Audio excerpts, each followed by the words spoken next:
presenting by Deep Music। नमस्कार दोस्तों, नए नए छत्तीसगढ़ी गाने सुनने और देखने के लिए हमारे दीप म्यूजिक चैनल को अभी सब्सक्राइब करें और बेल आइकॉन के बटन को क्लिक करें।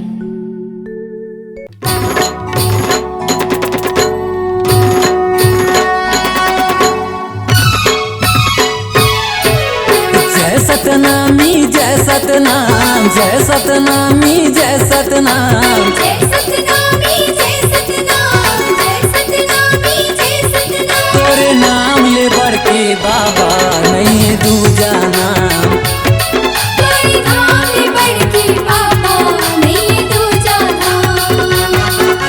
जय सतनामी जय सतनाम, जय सतनामी जय सतनाम, जय सतनामी जय सतनाम, जय सतनामी जय सतनाम। तोरे नाम ले बढ़ के बाबा नहीं दूजा नाम।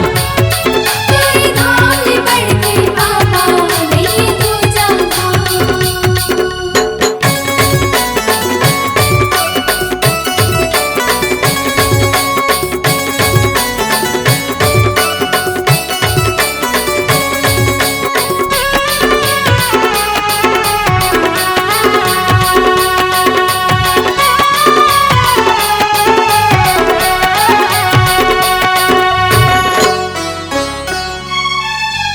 दुख के वजह हजार है, सुख तोर चरण पखार है, दुख सुख लगे बाजार है, नहीं समझे के लाचार है।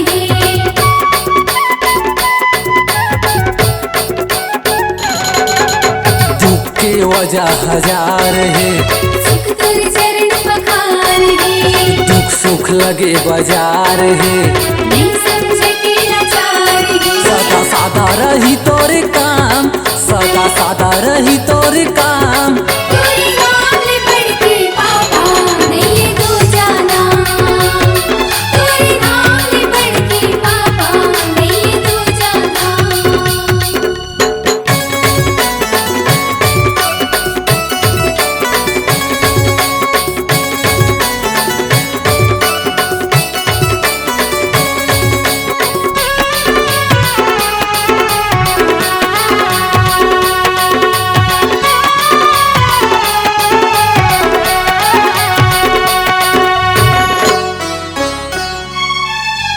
तोर चरण माँ तार ले, ममता मई दुलार ले, नर नारी सकलाए हन, तोरे चरण माए हन।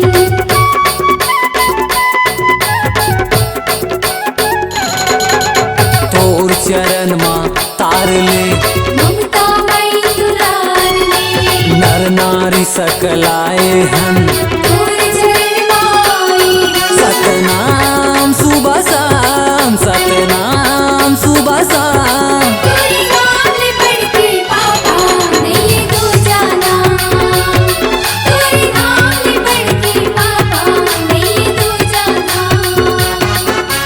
जय सतनामी जय सतनाम, जय सतनामी जय सतनाम, जय सतनामी जय सतनाम, जय सतनामी जय सतनाम। तोरे नाम ले बढ़ के बाबा नहीं दूजा नाम। तोरे नाम ले बढ़ के बाबा नहीं दूजा नाम। तोरे नाम ले बढ़ के बाबा नहीं दूजा नाम।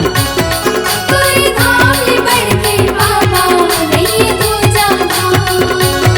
तोरे नाम ले बढ़ के बाबा नहीं दूजा नाम। तोरे नाम ले बढ़ के बाबा नहीं दूजा नाम। अपने आवाज एवं सुमधुर स्वर को एक नई पहचान देने के लिए चले आइए Aradhana audio recording studio, Kabir Dharmanagar, Dama Kheda. Mobile number 7067046464 9753451493।